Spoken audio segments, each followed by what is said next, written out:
Buying a motorcycle is fun, but maintaining it is so much more cooler. It gives you satisfaction, and along with products like these, which actually work and are totally worth it, this is going to be the right choice for you guys to restore the shine and make your motorcycle truly yours and make it as good as new.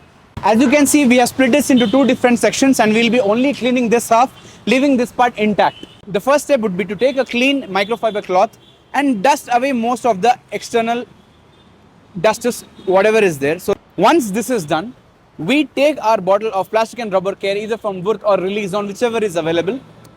Take it and whichever is applicable, use it, point it towards the spray and point it towards the plastic and use it at a distance of 15 to 20 centimeters.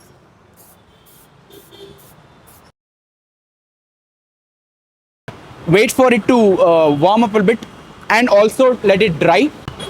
As you can see, we just wiped out the excess amount of spray that was left on that, and what a difference between the old and the new one.